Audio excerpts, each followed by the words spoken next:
we'll move on.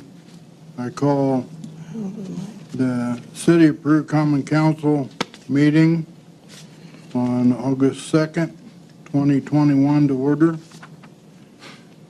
If you would stand, did the Pledge of Allegiance to the flag, remain standing for invocation by Brent Wedding.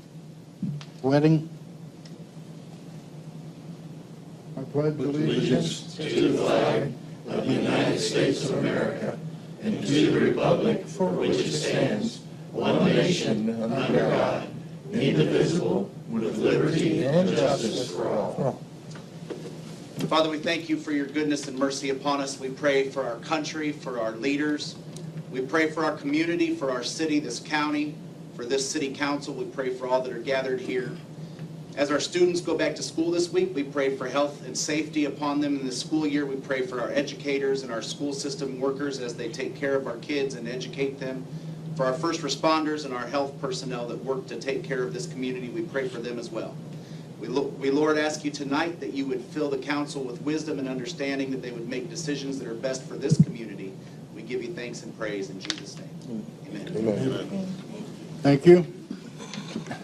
Roll call. Anderson. Here. Guston. Here. Clotho. Ramsey. Here. Russell.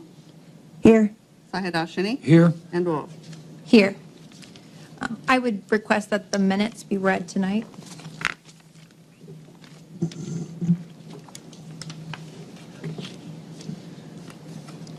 July 12th, 2021, 6 p.m. Call to order. Mayor Hewitt open meeting at 6 p.m.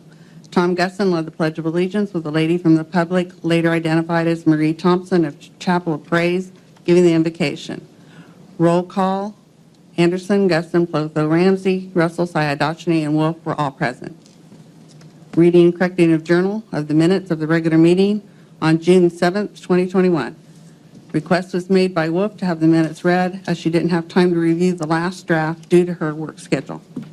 As Kathleen Plotho brought up and debated with the city attorney whether it was legal to have minutes edited before a meeting, or it was determined she was not correct in her point of view and was acceptable, as the minutes had not been approved.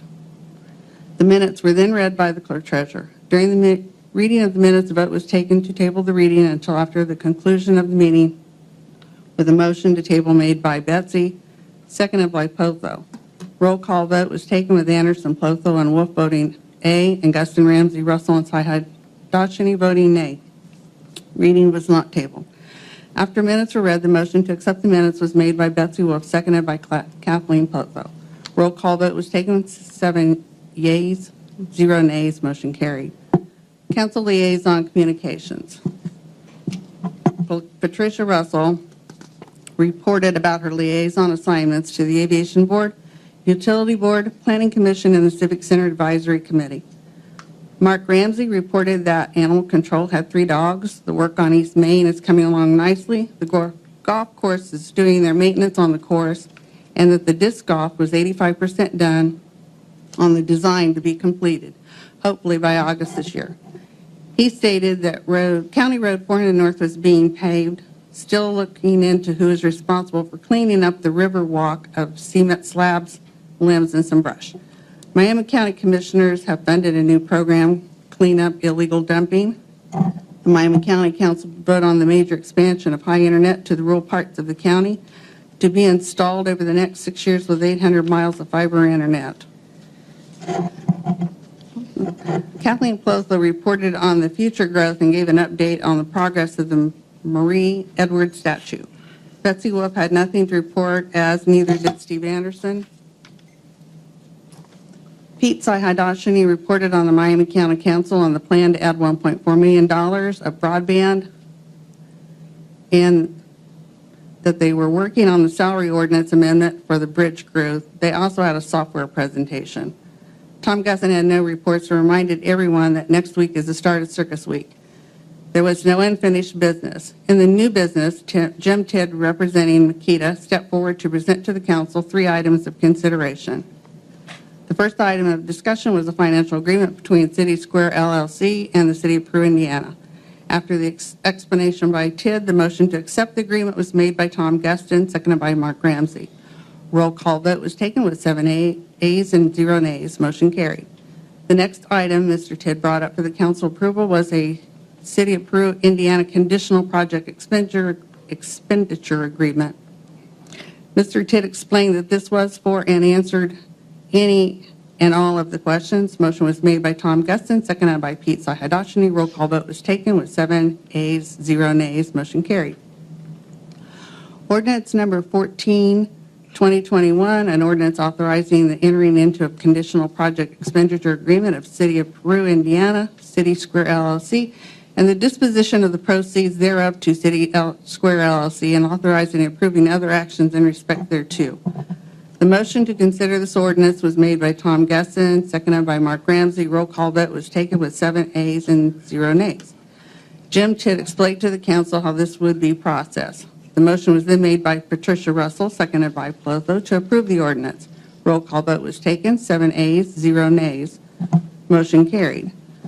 Motion was made to amend the agenda to add one more item from Mr. Tid to present to council by Plotho, seconded by Guston. Roll call vote was taken with 7 ayes, 0 nays. Motion carried. Mr. Tid presented a letter to the council that he wants to send to the Acting Secretary of the Air Force, John Roth, to pursue consideration for basing the new KC-46A main operating base at Grissom Air Force Base Reserve, ARB. The motion to accept the letter for submission was made by Wolf, seconded by Anderson. Roll call vote was taken with 7 ayes, 0 nays. Motion carried.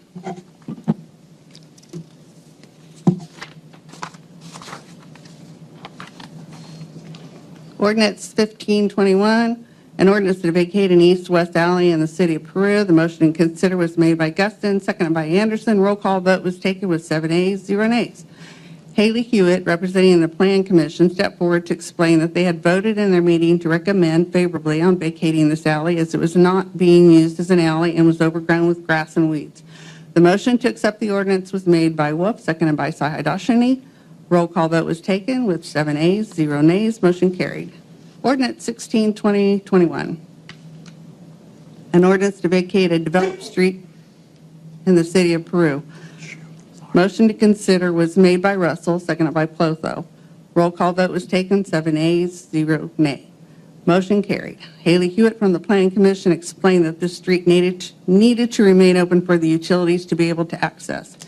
The Planning Commission did not favorably recommend that this be closed. Motion to approve the ordinance was made by Wolf, seconded by Guston. Roll call vote was taken, 0 ayes, 7 nays. Motion failed.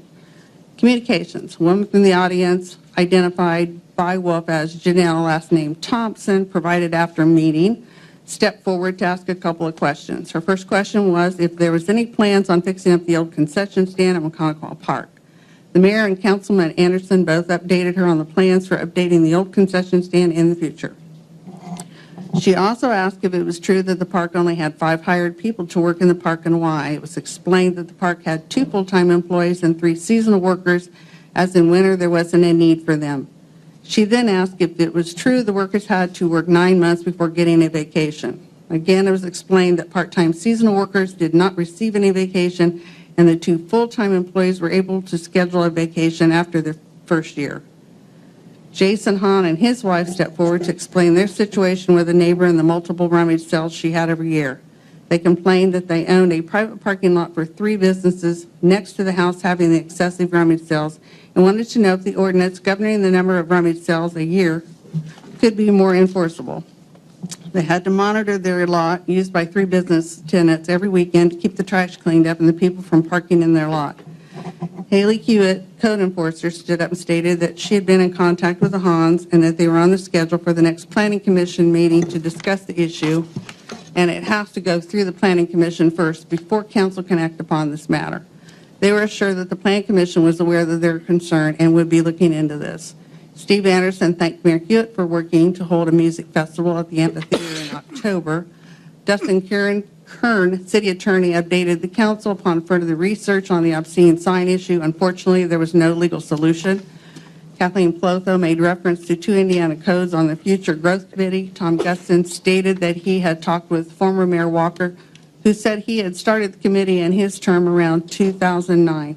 It was discussed that public access law may not apply. Motion to adjourn was made by Wolf, seconded by Anderson. All saying aye. Motion, meeting adjourned. Okay, thank you. Does anybody have any corrections to the minutes? Okay, I have a couple. In communications, Janelle's last name, I thought was Thompson, used to be, it's Taylor. So that needs to be changed. And the first paragraph under reading and correcting in the journal, I think if you're going to put that I wasn't able to read the minutes because of my work schedule, I think you should also disclose that those minutes were given to us 3 hours before the meeting, and that Dustin also didn't have time, he also said he didn't have time to read the minutes. And so if you're going to put that statement about me, I think you need to put the statement about everyone. Dustin doesn't approve the minutes, and he doesn't really need to read them, I'm But assuming. your minutes are full of like he said, she said. You either need to just focus on what we're doing and leave all the he said, she said out, or not like make it so biased where you just like paint pictures one way or the other.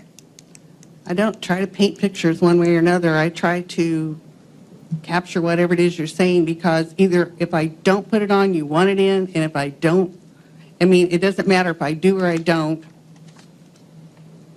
You know, when I don't put detail, you want detail. When I put detail, you don't like the detail. So I just want it to be factual and I want it to be fair. that's what I'm trying to do. Okay, well, I don't believe that you are. So let's go ahead then and vote to approve those with the corrections. Second. You said her last name was Taylor, Taylor, yeah. not Thompson. No, Thompson, used to be.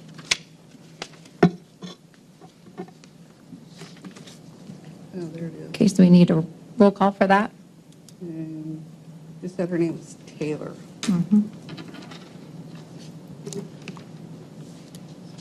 Where did Tom go? Bathroom?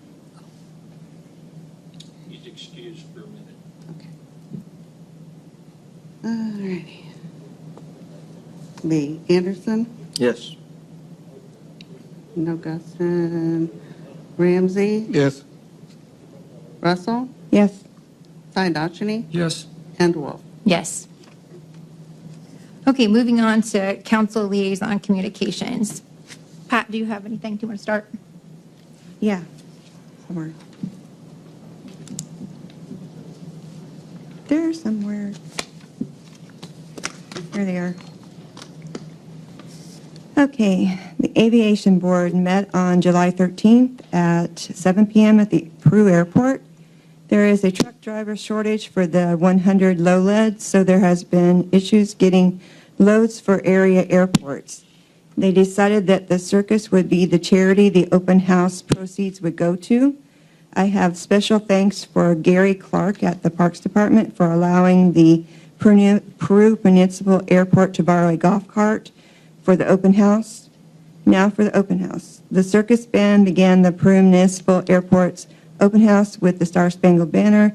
The Hueys came flying in, the prop planes took to the sky, and the Peru citizens came out to visit way before 10 a.m. The serving line for burgers and hot dogs was hopping from 11 a.m. to 3 p.m., which made for a tired councilwoman. I want to commend the members of the Aviation Board, the volunteers, and the airport manager, Kelly Wolf.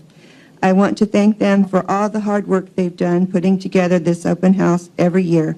I will have the details of the proceeds next month.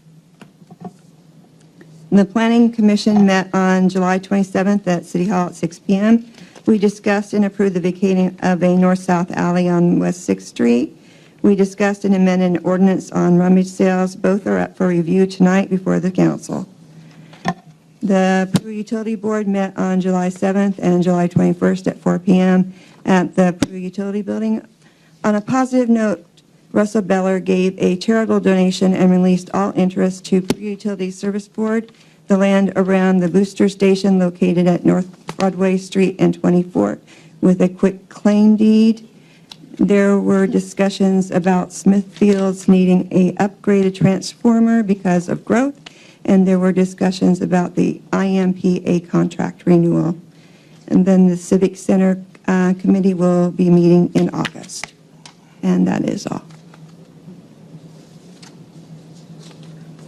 Mark, do you have anything? The 2021 United Way of Miami County will be kicking off on Saturday, August the 21st, and it's the Quacking Ducky Drop.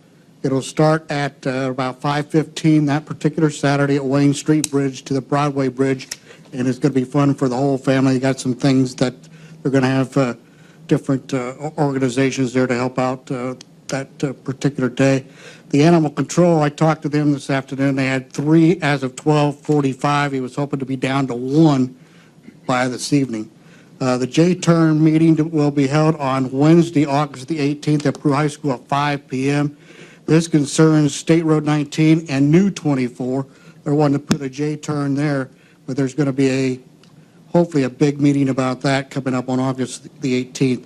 East of the new Miami County YMCA, there's going to be about 175 apartments. The Miami County Commissioners approved next year's calendar. Miami County budget hearings will be held August 30th, 31st, and September 1st. That is the Miami County budget hearings. And again, congratulations to everyone involved on putting on a fantastic circus and the parade and the performers and everybody that was involved that particular week. So congratulations to everybody involved in that particular event. Okay, great. I have nothing to report. Nothing to report. Nothing on my end either. Okay, great. So we'll move ahead to unfinished business where we have none, and then we'll move on to new business. The first order of new business is City of Peru Common Council Ordinance Number 12, 2021. This is an ordinance to amend Section 152.18 of the Municipal Code. Can I get a motion to consider? I will make a motion to consider. Okay, I'll second that motion. Roll call? Anderson, Yes. Guston, Ramsey, Yes. Russell, Yes. Wolf, Yes. Sayadachny. Yes.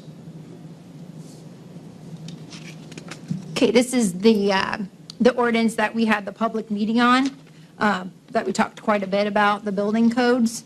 And I know there was some discussion on whether to table it or not, and I'm completely comfortable with that. If everybody else is, of course, we don't want to cost the city any money, and I think a lot of this could have been prevented had the issues brought up prior to this meeting, so I'm fine with tabling it. I would motion to table this until we can get with the building commissioner to discuss it. Second.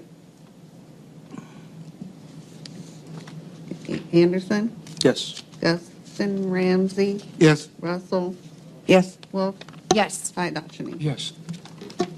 Okay, moving on to City of Peru. Mr. Dauch, if you have a time that you would like to meet, we would sit down and go over all this. We want to make it right for everybody. Nobody wants to lose the city any money whatsoever, and you guys do need to perform your job far as, you know, the inspections and making sure everybody's safe. So we want to do the committee meeting, is that what you want to do? However you want to do it, long as it's at the end of the day, we're all on the same page of where we were at. That's all we're looking for. I know there's rules on how many I can meet with at a time. We can't have any more than 3, and there's only 3 on the ordinance review board. Okay, so we So, can do. yes, all 3 of us can meet, or if somebody's not available, however you want to do it. I will send out emails tomorrow to pick out what, we'll get some options Perfect. on dates, and then we'll go from there. And Pat's not on it anymore, so it's Kathleen, myself, and Steve. Thank you. Okay. Thank you. Okay, so moving on to City of Peru Common Council Ordinance Number 17, 2021. This is a ordinance adding the Airport Coronavirus Response Grant Program Fund. Can I get a motion to consider? So moved. Second.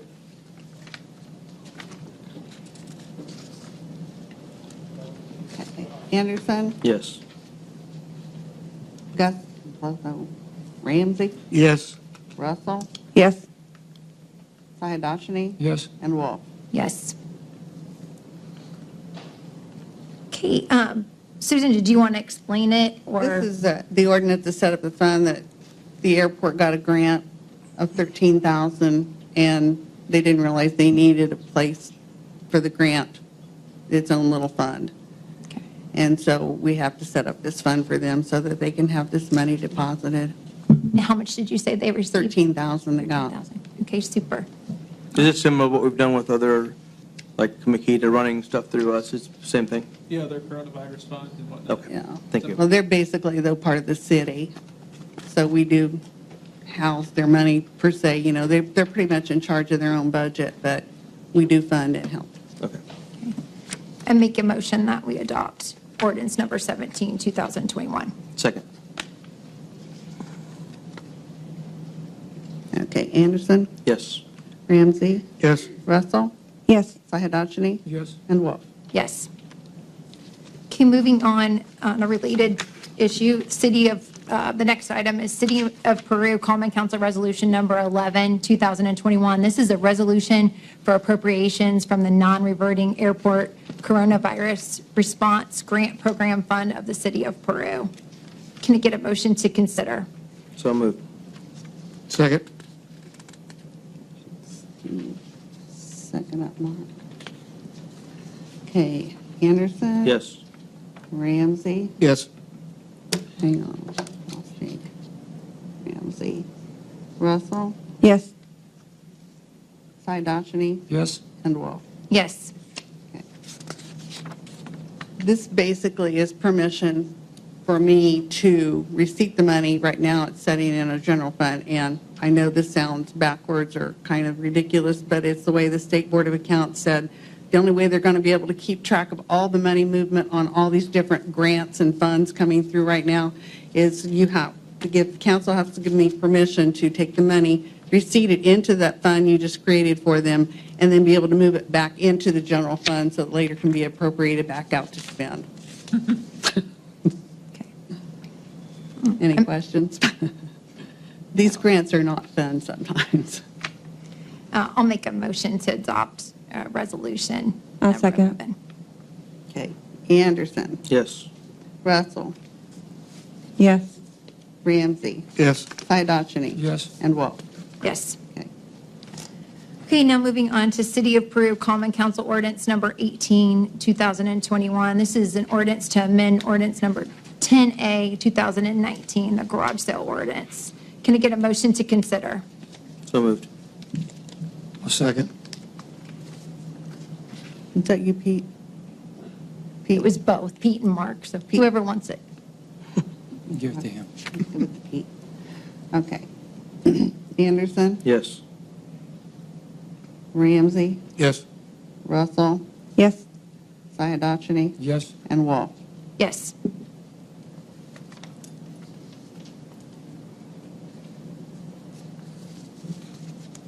Come on. Okay.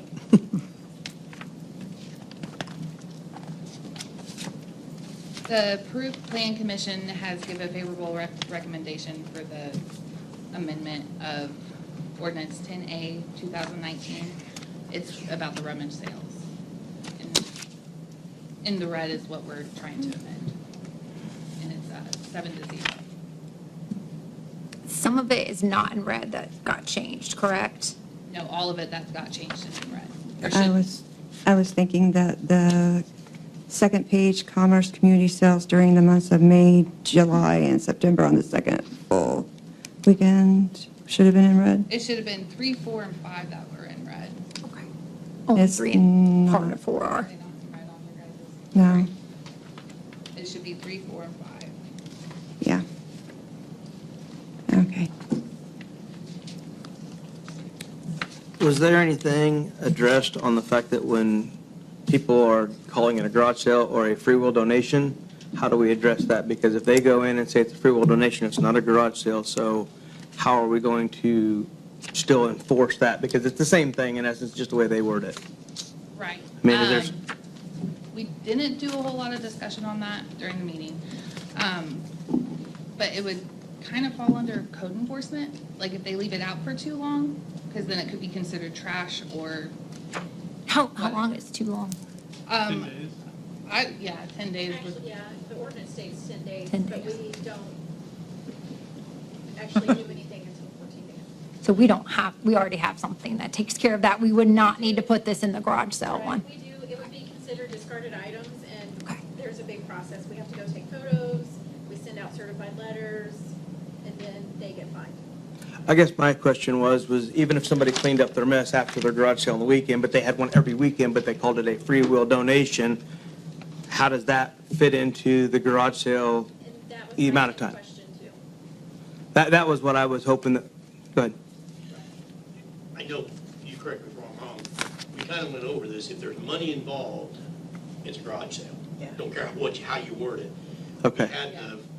It really wasn't a free store, but we had the one that was doing, theirs truly is, they weren't accepting any kind of donations. They were just truly giving it away free. Right. That was exempt, and they could basically do that as often as they liked.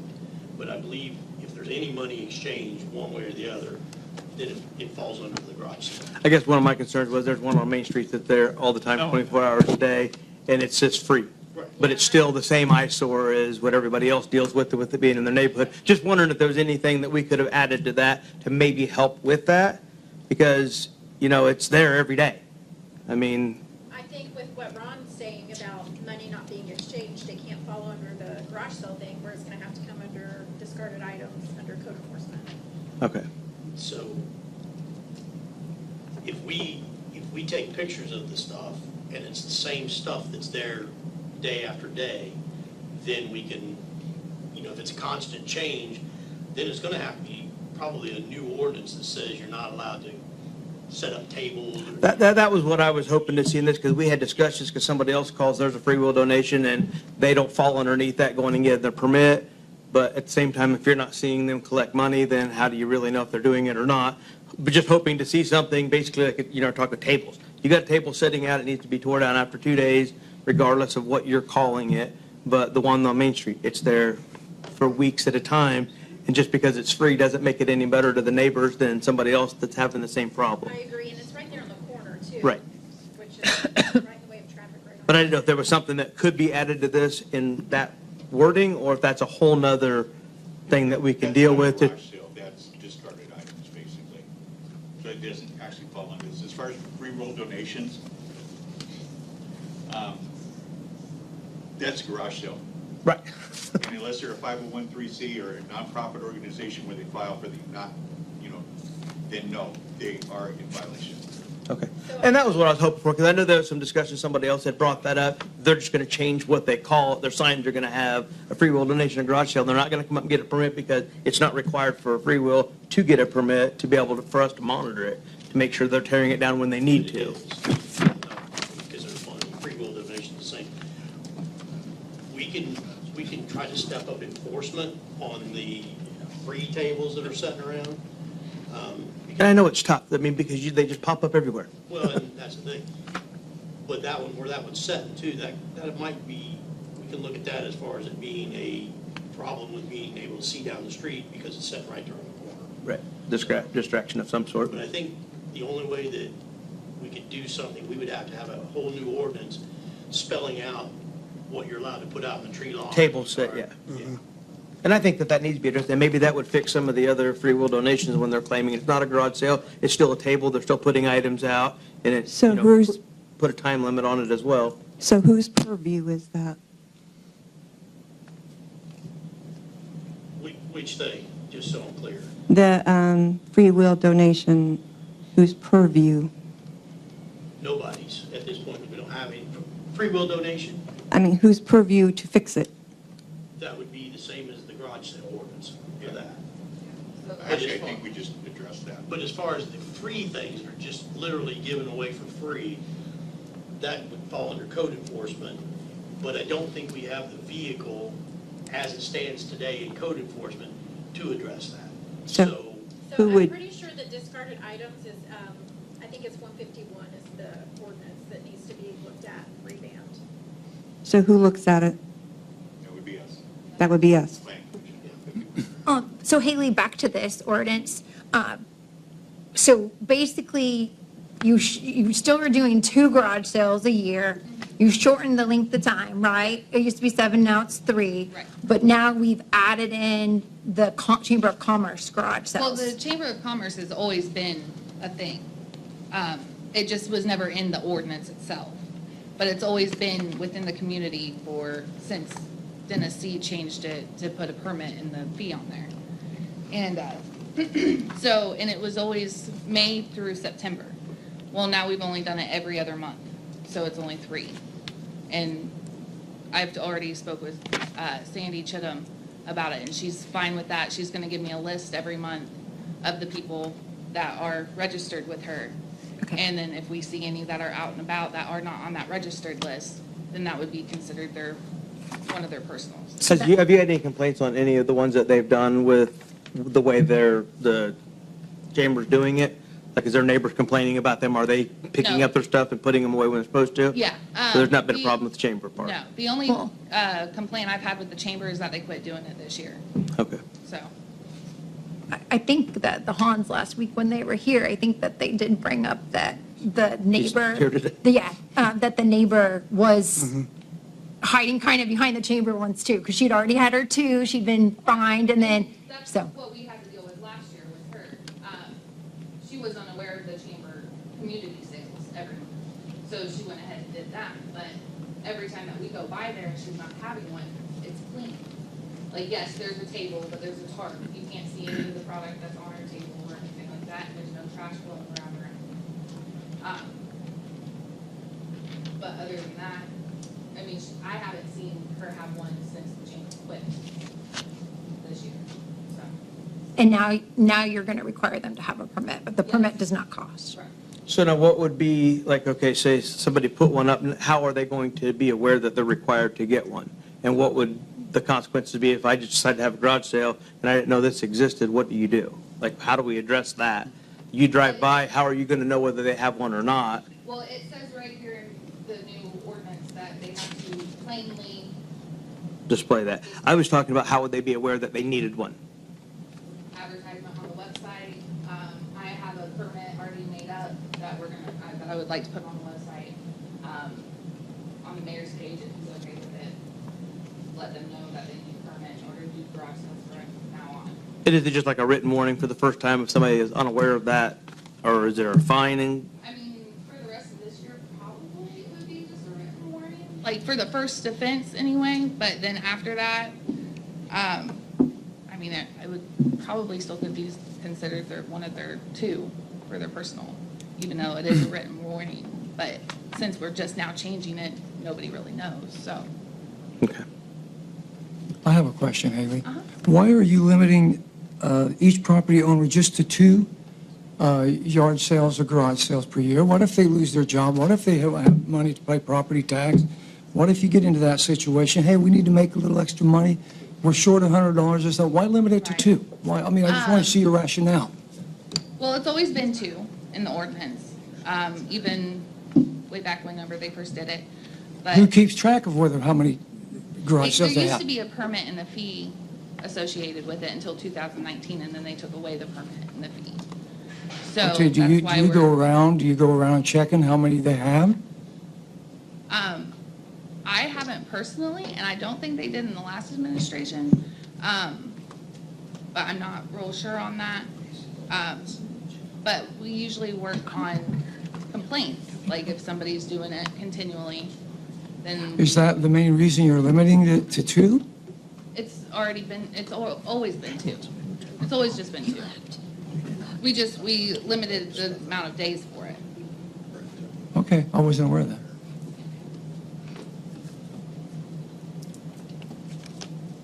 So my next question is, I mean, and I think this is all great, it's heading in the right direction.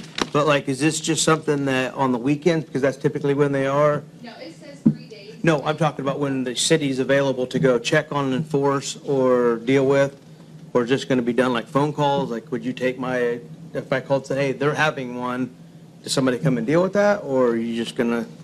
I mean, yeah. I figured if as we much. get I a- would just kind of everybody else to know that you're going to be dealing with it on the weekend. It's not one of the things, if somebody has one on Saturday and Sunday, that the city's never going to find out, but it would still be dealt with regardless of after the fact. Yeah, I believe so. I mean, So who would check? huh? Who would check? I mean, if we're all out or whatever, then we can just go by and look, but I mean, okay, so if somebody had a yard sale and somebody reported it, what, the police officer would come by and check? What, I mean, Yeah. if I may, what we've been doing is if you call and you say, so-and-so's having a garage sale, and this is their 5th time this year, and I'm tired of it, and you call, then one of us goes out, okay? So you have to wait till Monday? No, because what happens is, like my cell phone is on there, most everybody's cell phone on, I get calls like that. Okay. Call, and so if I'm in town, I'll go. If I'm not in town, I would contact one of the other workers. They go by, they take some pictures. That's all we do the first time, we take some pictures. And it'd be an educational thing for the first time, hey, did you know you got to get a permit? And this is going to count for your first one, no problem. You can continue to have your sale, just stop up and make sure the next time you do that. It's all targeted towards the habitual ones.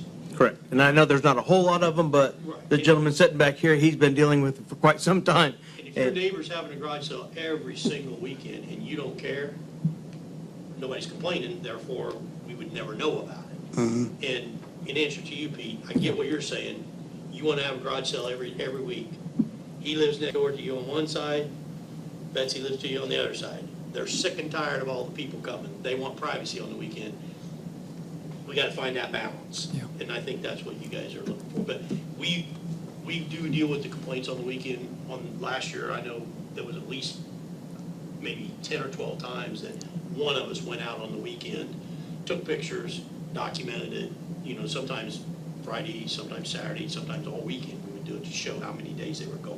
And then if the neighbor brought in pictures on a Monday and said, hey, couldn't get a hold of me because I didn't know who to call, Exactly. but I got these pictures, then you guys would address that with them, or? Yes, then we would take those pictures, we would go to the garage sale owner. Okay. And say, That was my concern, because I know that's been happening in the past. Somebody's taking pictures, they don't feel like that they got any response back coming in that Monday, because they didn't see it. We would take those pictures, we would go to the person and say, hey, you had a garage sale this weekend, now you can only have one more, Okay. whatever the issue is, and then they say, well, no, we didn't have a garage sale, really?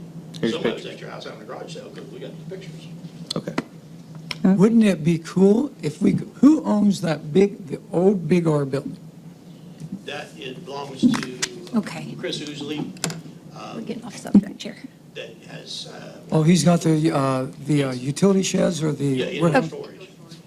Okay. Okay, inside? okay, point of order. We're getting a little off track here, so are we ready somebody want to make a motion to adopt it? I'm going to make a motion. Second.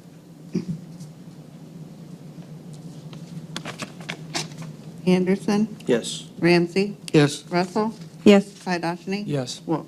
No.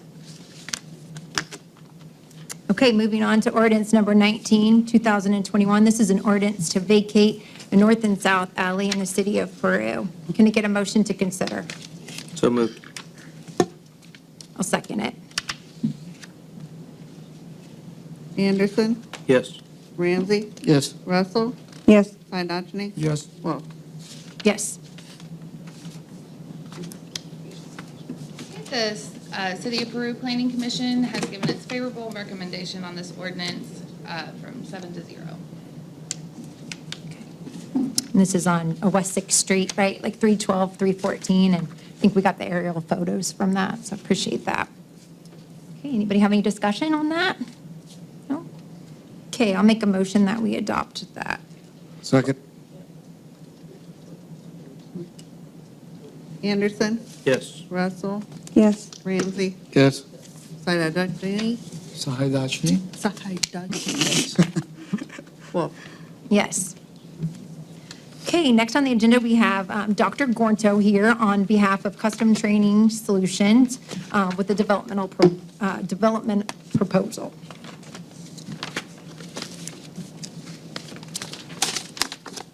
Thanks, Jason. Thank you.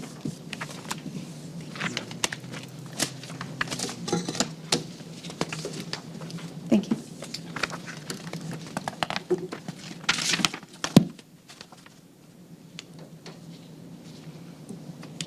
Do I need to get the mic, or can I just use my teacher? Or grab the mic.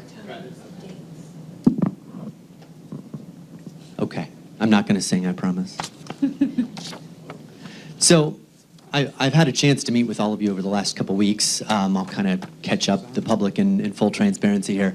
At the beginning of coronavirus, when the city council meetings went virtual, I had an opportunity to start watching those online. And then it was kind of like a car wreck. Even when they came live again, I couldn't stop looking at the city council meetings. And honestly, in talking to each of you, it's kind of a mess. There's so much fighting. There's so much inefficiency. They didn't like that. Okay, there we go.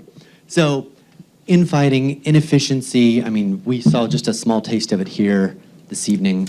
And as a taxpayer, that's infuriating to see 7 people with really good hearts for Peru.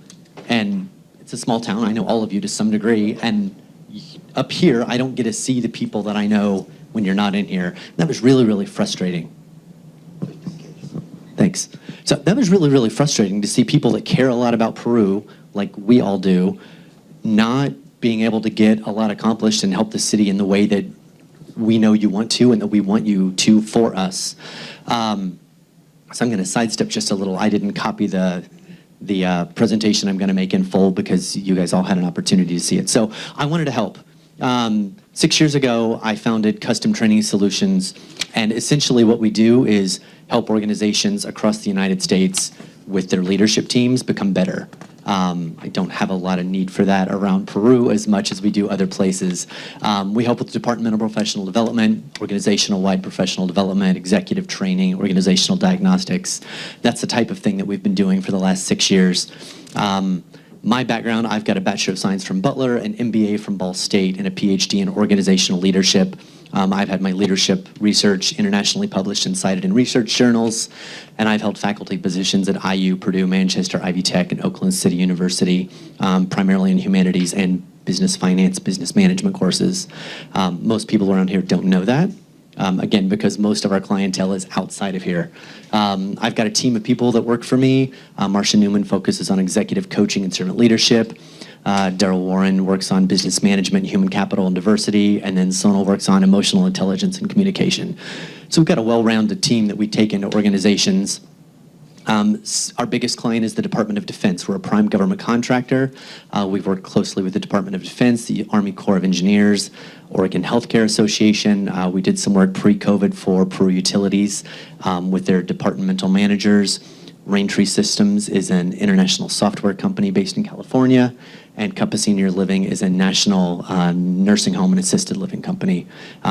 Those are 1, 2, 3, 4 of those we're continuing to work with even post-COVID. So we provide world-class training to help teams be more efficient together and to work through conflict management, have proper communication, delineate all of those sorts of things. So I was really, really happy as I met with city council members one at a time. Every single one of them said, yeah, I'm frustrated too. We're not getting things done. I see the problem. I can be better. Everybody else up there can be better. We can fix this, but only if everybody up there wants to do it. So in fact, that's why I met with them one at a time, because if people don't want to change and people aren't willing to invest in having development and training, then it's not going to do them any good. You know, you can lead a horse to water. And so every single one of them indicated, yeah, I see value in this. So I based a proposal upon analysis of all the public meetings that most of you have been to, or at least seen online, one-on-one meetings with every single city council member. And then today I had a chance to meet with Susan and talk about finances and what that would look like to kind of loop her in on that, because it's much more of a city council issue, but everything in the city council runs past Susan one way or the other. So this proposal is design, develop, and deliver 5 key things. A full day face-to-face development session where we would have a chance to work together. We'll talk about what that would be in just a minute.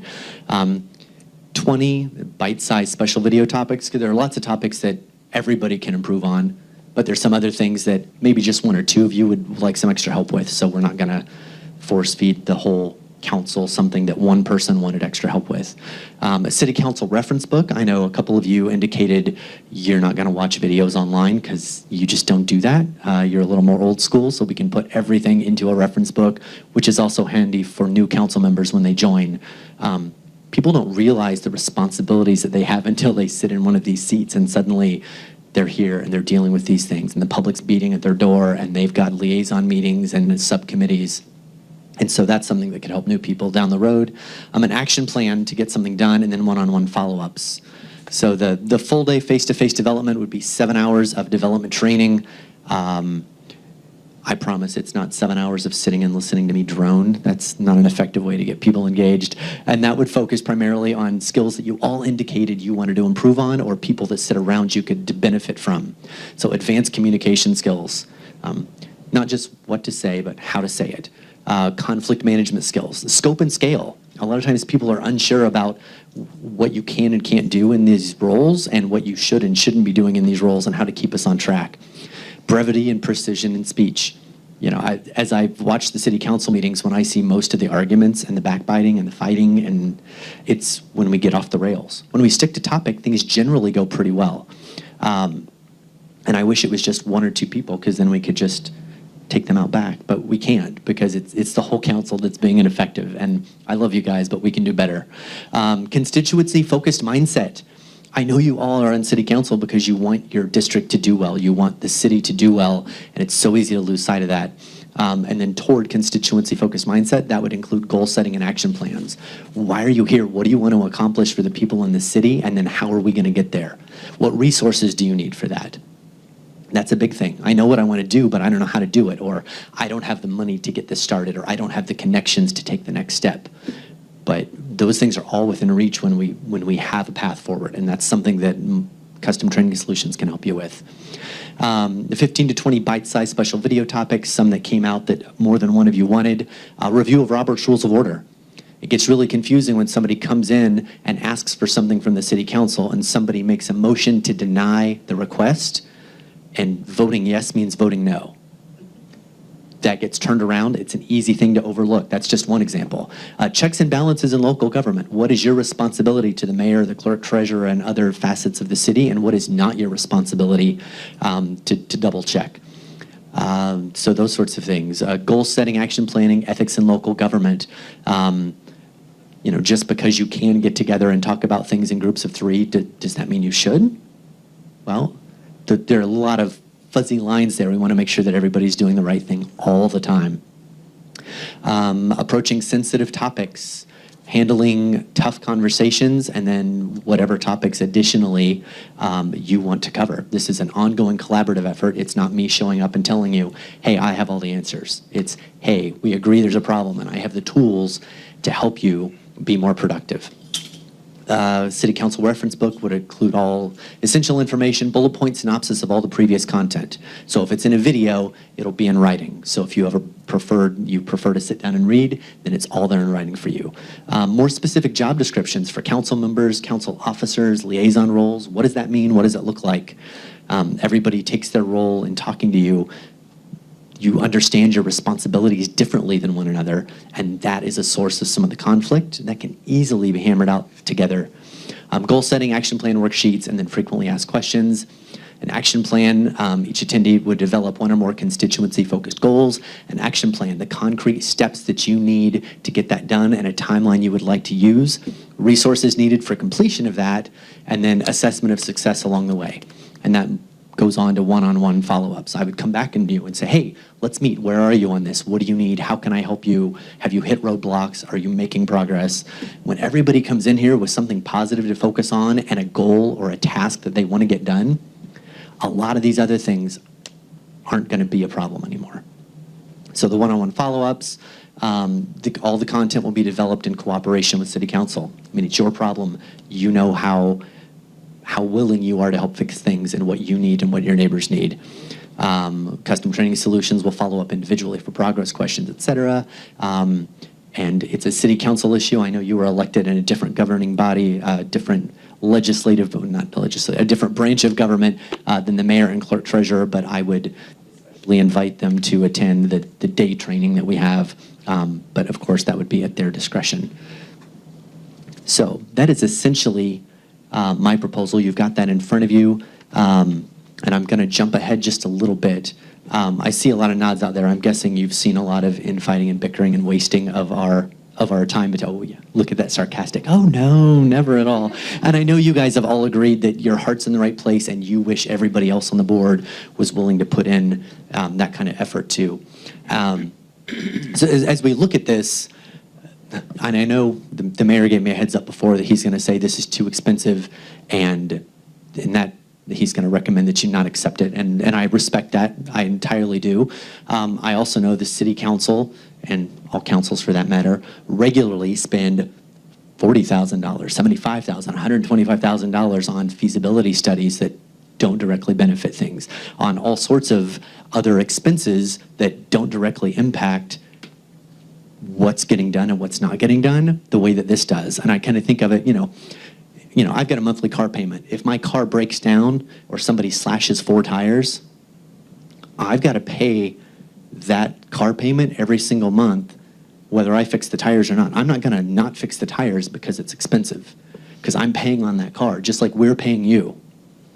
And over the next 2 years and 4 months, we'll spend about $98,000 worth of tax money for the council between now and the end of your term in 2.5 years.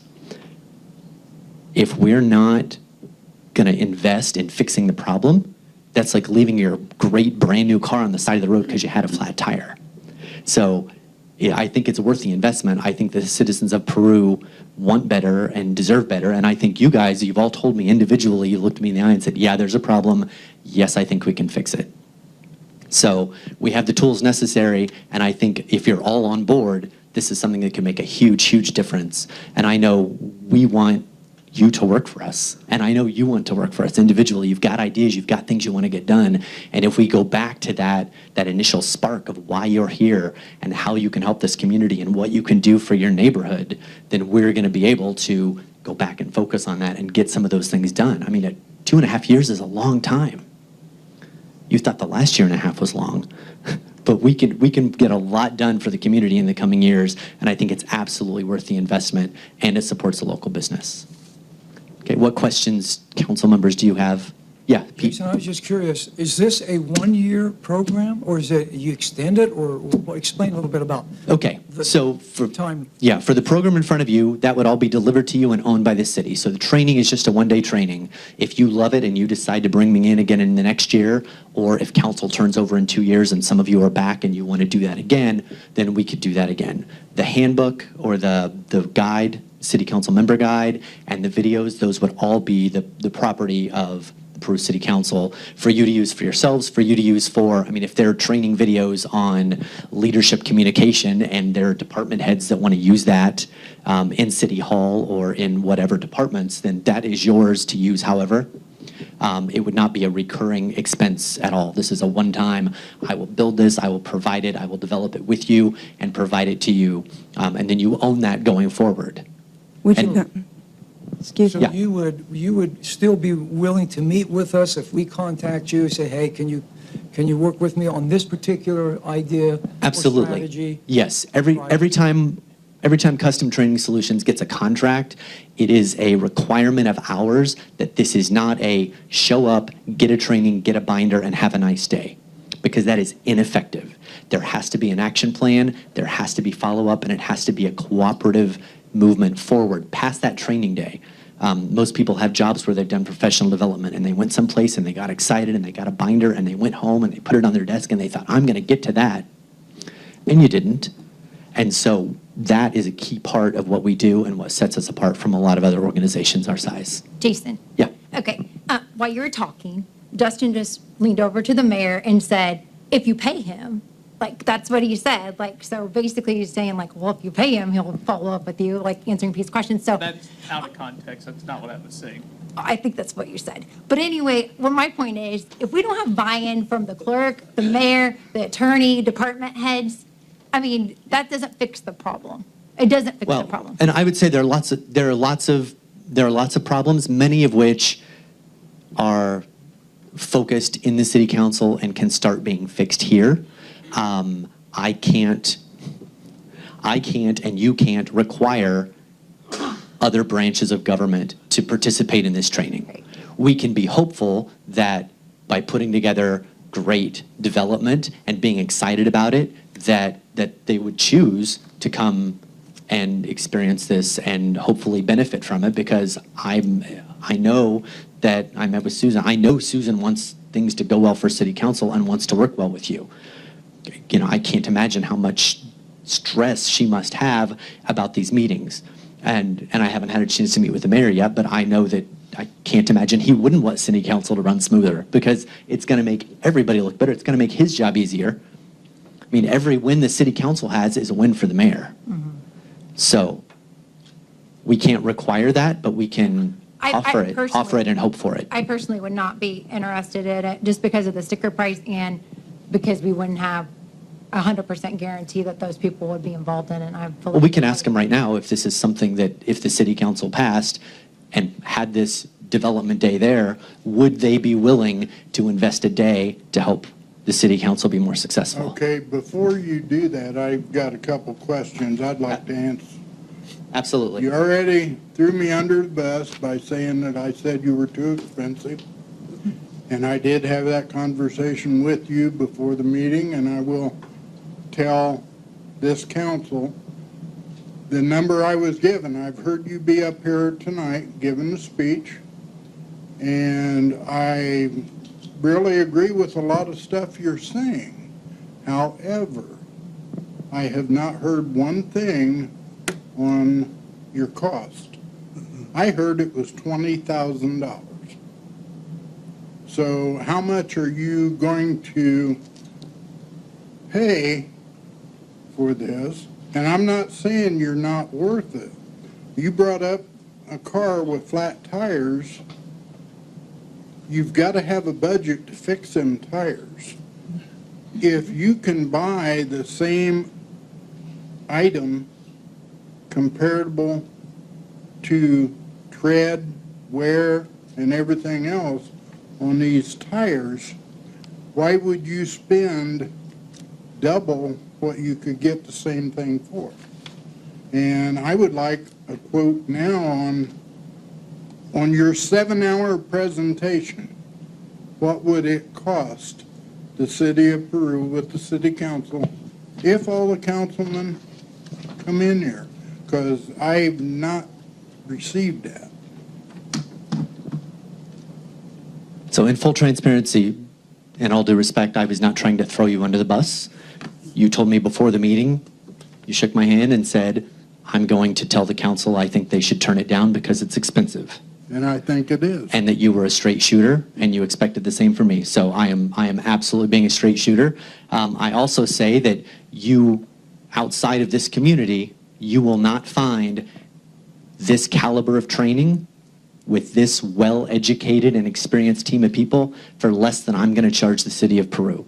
And the price is right there, and it's not just for, I mean, it's delineated out, it's not just for 7 hours of my time. If anybody has presented to a group before, you know that an hour of your time presenting face-to-face is not an hour of your time. It's 3 hours, 4 hours, 5 hours of preparation to do one effective hour of presentation. And with that, and I appreciate the fact of what you're doing and what you're trying to do. But with that too, what Betsy said makes a lot of sense. I have been over my lifetime to several different classes and everything. And even though I get something out of all of them, some of them just don't snap. And I'm not sure that some of the people that are down here would be willing to go to this type of training.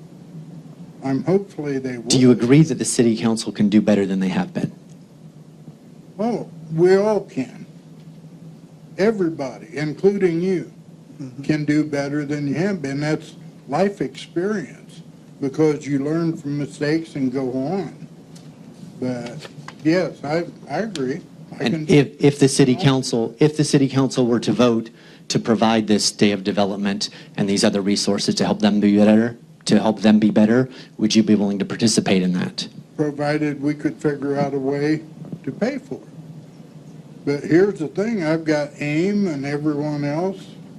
I've worked with AIM before, and they provide a lot of additional resources that are outstanding. I completely agree. And AIM, I had, been working with them, taking classes online and everything else for diversity classes and some other things. It's just, and I applaud you for coming and bringing this tonight. I just feel like it's more than what, and my concern would be... It's not all about money, But It sounds like it is, and my concern is, again, by not fixing this problem, we're wasting over the next 2 years and 4 months another $98,000 worth of their money by not fixing this problem. So did I hear you correctly, that if the city council did it and the money was in the budget for that, that you would participate in the day? yes, I would. Okay, I'm going to come over here to Susan. No, it's not in the budget. That wasn't the question. I know Mr. Anderson had volunteered and said that if the city council decided to do it, that he was willing, with his experience in public finance, to sit and help look through line by line by line by line by line and find this money, which, yes, it's a lot of money, but at the same time, it's not a lot of money. I mean, when we look at how much we spend on other things in the city. I have a question, Susan. How did we pay for Baker Tilly? That's in the budget. We paid $100 and some thousand for them to come and talk to us, right? No. No, I thought you told us like it was $100 and some thousand for them to talk to us. Am I correct that the budget has not been finalized and voted for by the city council? Oh, no, not for 2020. Not for 2022. And so I'm willing to work with Susan to figure out if it needs to happen, if it needs to be billed in next year, then I can work with your council to write a contract where I deliver the last of that, whether it's the handbook or whether it's something else, in 2022, and then bill in full at the conclusion of the contract, so that this doesn't come out of the 2021 budget, but it comes out of the 2022 budget. And Mr. Anderson indicated he would be willing to help go through that and figure that out if it's feasible. And I also had said that I am not willing to vote on something until the money's already there. Yes, you did. If it was absolutely, if we could find it prior to that, but just to come and find it after the fact, I don't feel comfortable voting Right. on that kind of money. A couple $1,000s, easily done. We had talked about additional training for everyone, to be able to put something in the budget. I hope that we are working towards that for 2022. Kathleen's mentioned it many a times, and I think Patricia as well. Being able to get additional training, whether it's a $21,000 training or if it's just a few more thousand than what we actually currently have in the city council budget for anything like that. Yeah. Right now, the training budget for city council is $1,000 for the year, which isn't going to send more than 2 of you to training once during the year based on And we average calls haven't right now. used any Are of the it. taxpayers aware that the council members get $574 for this one meeting? If they did the math when I said about $98,000 over the Want to next, bring out that for this 28 one months, meeting, yes. whether they show up or not, Right. they get a check. Yeah, they are. so. A lot of It's us not just do, for a one lot of meeting. us do stuff all the time. So I'm going to keep us, I'm going to keep us on, I'm going to keep us on track Right. here so this That's doesn't optional. devolve back into what we I'm just- came here to That's solve. optional, isn't it? So I'm going to ask Susan. Not optional. It for is me. optional, Okay. but it's So- not optional when it becomes part of doing a good job at this. So I'm going to ask Susan, if the city council were to decide that they were all on board with this, and if we were to work out a way in the budget to find that money and it were a go, the mayor said he would participate, would you participate in that day of training? Would I participate? Yes. Oh, I'd love to see what's being said, yeah. Okay. But not just sitting in there, you'd have to Well- actually do the training too. Excuse me, I think he said that, So okay. just being there observing, not actually taking in the class Betsy. and material? Betsy, you have to be so combative and aggressive on everything? No, I'm just saying, I want to You're know if always you're actually just going to do saying. the training or just sit there and Enough's watch. enough. Betsy. Jason, I had a question. I think this helps reiterate the need for the training that I'm here to discuss. It's very, very Jason. frustrating as a taxpayer. Pete? Jason, okay, let's say on your end, okay? I love the ideas, I really do. However, I'm just seeing, okay, if the problem is that, to borrow Betsy's phrase, sticker price is high, is there anything on your end to make it a little more attractive? If everybody's buying in, hey, we love the ideas, I don't think that is the issue. So is there any way on your end, you talk to all your colleagues and everything, look, can we bring it down? Is there any way to do that on your end? We know our worth, and we provide this training. Again, it's good enough for the federal government, it's good enough for international software companies, and just because we happen to be in Peru doesn't mean that I'm suddenly worth half as much money. And so, again, it's less expensive than you're willing to pay organizations out of Indy and Chicago for what will end up helping the taxpayers a lot of times less often. Again, feasibility stays here, just what I grabbed onto, because I know that they typically charge $35,000 to $75,000 or more. Yeah. And this is significantly under that. But I'm looking at, when I book a job with a band, I can go high, I can get low. I can go high, said, look, we don't have that kind of money to pay it. However, we like your ideas, we want you. I said, okay, you tell you what, we'll come in for a little bit low. So if you want to make some money, I'm thinking some is better than nothing, right? Some money is better than nothing. So are you saying that you're not willing to lower your standard? I'm saying I gave you my best price because it's the city of Peru. Okay. And again, I'm doctorally qualified. I do this all over the United States. And if Oregon recognizes my worth and the Peru City Council doesn't, then I'm just going to have to live with that. And I appreciate what you're saying. Yeah, I'm just throwing that out. But I have to pay myself. I have to pay my team. We have overhead. I'm running a business. Right. I understand. You wouldn't walk into Aroma and say, well, can I pay 50 cents for that cup of coffee? I know you've got your bills to pay, but it's kind of expensive for Peru. I've done that. I believe that. I have. Thanks, Jason. I know we can't vote on this today, but we should consider this and get back to Dr. Goncho. I think we all agree there's There is room need. for improvement. Whether we can afford that room for improvement this year, or we can work on putting something in the budget for additional training throughout. But if it's not there, it's not there. I mean, that's just where I'm at with the money. Jason, I have one other question for you. Yes, sir. Say that you come in hypothetically and teach everybody here.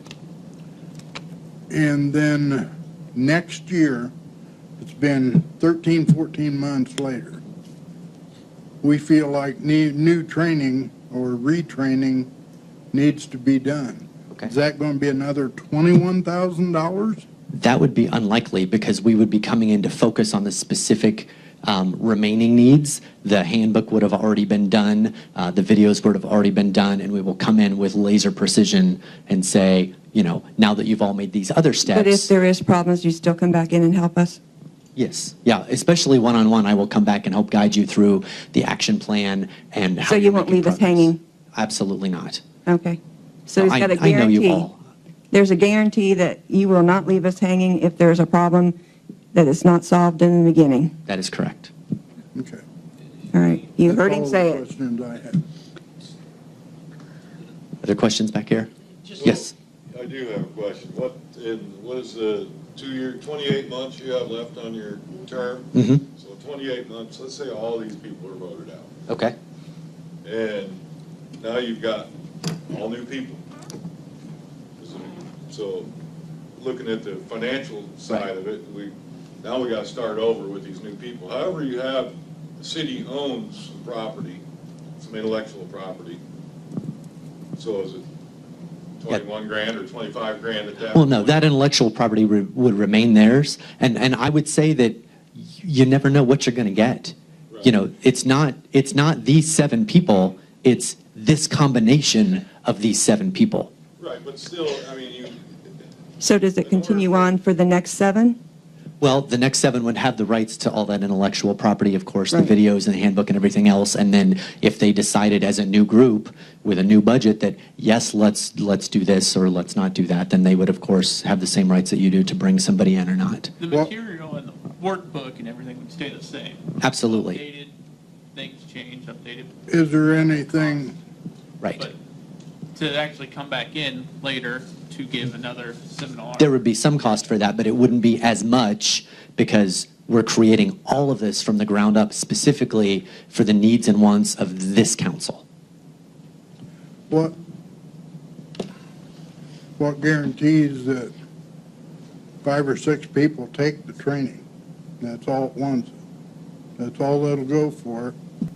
Let me finish just a minute. I'm sorry. What's to keep them 5 or 6 from coming back in and teaching the other 4 or 5 what they just learned off of your schooling? Well, it's an open training. So of course, if Betsy Betsy's there and Pete has a conflict and Betsy wants to share with Pete all of those things, that's fine. And as I said, because some people requested most of that information also in writing, then there are going to be, like, the day of development will also have a workbook with it, with resources to help reinforce that and keep everybody on track moving forward. So absolutely, that I hope that would happen, that if someone couldn't attend, that the others would go, oh, here's what you missed and here's how you can help improve in that area. Okay. I believe Mr. Dowch had a question. Yes. Just to follow up on one piece. Mhm. Okay, so it's all approved, everything's good to go, you have your training. I love that. Now, you're going to do the follow-ups. How many follow-ups are included in the price? Do you follow what I'm saying? Am I do. asking the question properly? Yeah.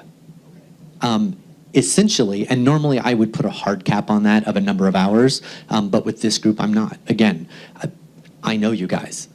I know all of you to some degree. I've known some of you since I was about 3 or 4 years old, and I've known others just over the last 4 or 5 years. But I'm not putting a hard cap on that. You know, if Pat has some great ideas and she wants to continue, oh, I've got this idea and help me figure out an action plan for it, then I'm going to spend as much time with Pat as she needs. And there's no additional billing hours or anything else like that, because I'm committing to helping this city council be more productive and do better for the city of Peru, and I'm going to stand behind that. And if I need to meet with all of them at Aroma and pay full price for the coffee over and over and over again, then that's exactly what I'm going to do. So for the next 2 years? Yeah, absolutely. You're available 24 hours a day? Well, yes. I wouldn't do that to 7 him. days a week, how about? I am available at reasonable hours to meet with them individually to help work through that. Pete? Let's just say that we figure out a way to work it into the budget. Can we do a monthly, pay monthly or something? Again, I can work with Susan to make sure, I imagine that if everybody's on board and we end up going forward, that I will work with Susan to do whatever's going to be best billing-wise for the budget. And if that needs to be, you know, over 2 quarters or however that works. And I'm also going to work with Dustin to make sure that all of the details of the contract meet the expectations of the city so that we're equally protected and that everybody's happy. Because he's not going to let you sign a contract that isn't beneficial to the city, and I wouldn't expect him to. So I will work with him on that to put together the details of the contract. Thank you. So my question is, what is the next official step toward that, besides just everybody smiling and nodding and agreeing that, yes, we should look into this? I feel that it's numbers, dollars. Yes. And, you know, buy-in, obviously. There's no sense in paying that kind of money if we're only going to get 30% of the people to show up. If we get 100% of people to show up, and if the money can be there, I think it's something to look into. But obviously, I couldn't vote on a dollar amount at this point without knowing where we're even at with the budget. I mean, could there also, just follow up with Steve, if Susan and the mayor get together and figure out, hey, we could do it with this amount, are you going to become a little more flexible? I'm not. You're not. I have given you my best price, and I appreciate Okay. your insistence on negotiating that. Again, I know what our organization is worth, and I'm already giving you the absolute best deal possible, especially with the open-ended follow-up of helping individuals as much as they need Let me it. just ask a follow-up question, Jason, and thanks for answering and being here, really. These companies, okay, that you have worked with in the past, Yes, okay? and the present. Army and all the big companies. Mhm. Okay, so you have a sliding scale I have a flat hourly rate. with the big companies, or say, okay, Yes. I'm assuming we're a small With- company. We're a Yeah, small well, with the federal government, I go in and look at previously granted contracts from that organization with those specifications, especially if they have a legacy contract, and I go back and look at those amounts and then typically scale up from there. But again, I gave you a fantastic price But if you for look- what you're getting. If you're looking at our budget, that fantastic price just may not work. If you look at our budget. I'm actually really adept at public Okay, finance, and I would be happy to look through the budget and find the money. Okay, I Pete. feel like this could go on and on. Okay, Pete. Need to move Time to on? move on. Okay, yep. Okay. Zip two. Thank you so much. Thank you. Thank you. This, Jason, can I keep this copy? Absolutely. Thank you. Okay, next on the agenda is Nicole Daniel. She's concerned about rental options in Peru. Is she here? guys know her? Did she run away? Okay. All right. So what do we need to do with that then, since there's nobody here to speak? You guys want to read, I believe he submitted a request, correct? She. Is it she? She. Sorry. If you want to, yeah, Nicole. If you want to read what the request was. Okay. obviously You won't be able to have any information on that, but. Okay, Nicole Daniel, she wrote, "I would like to discuss the need in Miami County for housing. It seems that a majority of local landlords do not accept HUD vouchers. HUD is guaranteed income for the owner. This is not a widely known fact. It needs to be addressed so that renters have more options to move." And she submitted this on 7/22. I have a question, if I could answer, or ask one now regarding this.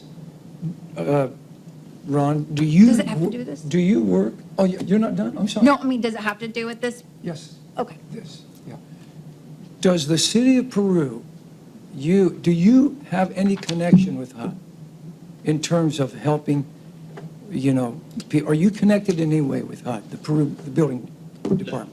No, okay. Helping Hands, correct? Helping Hands.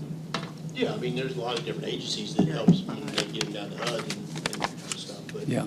at the end of the day, it's up to the landlord what they Right, want to do. right. I mean, Sure. And from that aspect, because we used to have rentals, and I had worked with HUD on several different occasions, some of the requirements that HUD have are not unreasonable, but they're a little bit far-fetched, if you will, you have the hoops you have to jump through, everything that they want done precision-wise is really not in a landlord's budget. We rent nice places and people like to live in nice places, Yeah. but some of the requirements were just so far out there that it was just not cost-effective for a landlord to do that. I understand there's a lot of people on HUD, and I love the program because I think it's so beneficial to people who can really get into it and use it. But again, you got to look at it from the landlord standpoint as far as how much money are you really charging for that unit, and how much money are you going to be able to recoup based upon what HUD's actually going to pay you for that. I was under the impression they take care of the renovation cost. No. They don't? No. And they don't pay all HUD doesn't also pay all the rental fee. Generally, everyone that I personally have knowledge of, they pay a percentage, so the tenant, and I'm sure you know something about that as well. I've actually never dealt with HUD on anything. Okay.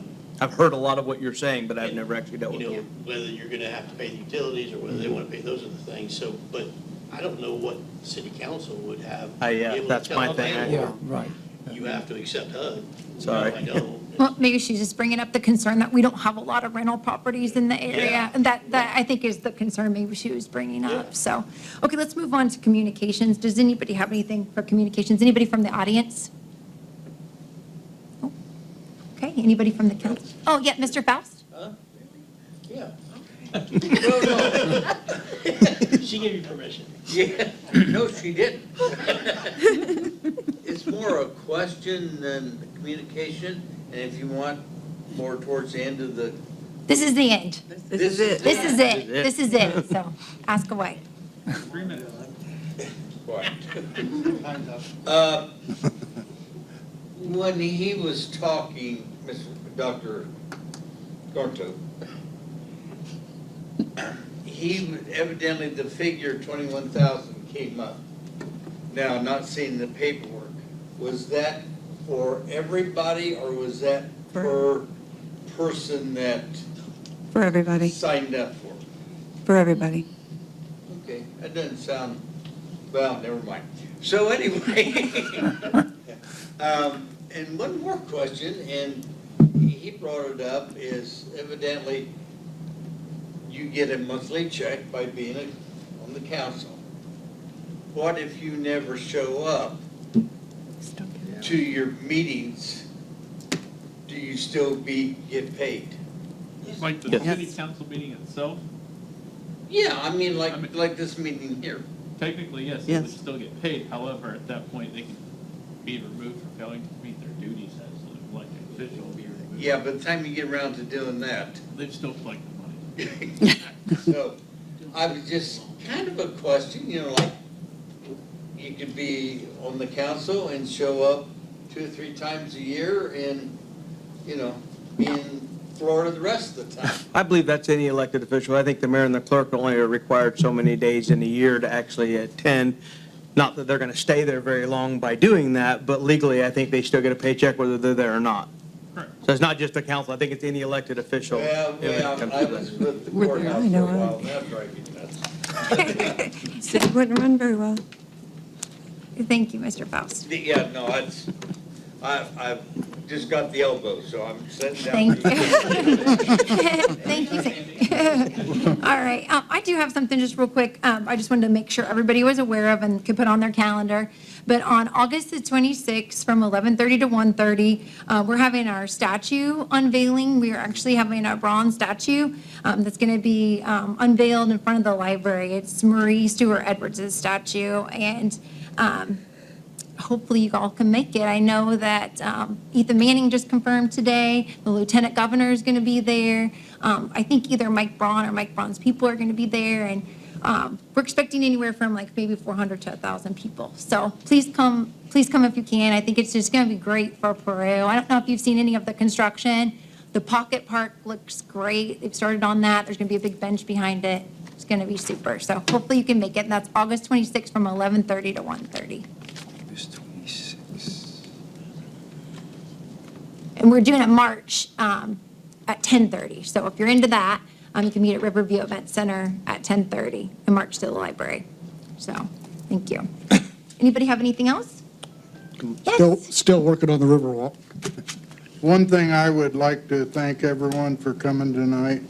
It's a lot more pleasant now that we've got our air conditioner working again.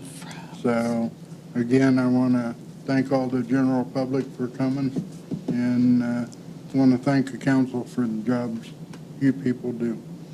Thank you. I'll make a motion, we adjourn. Second. All agree? Yes. Yes.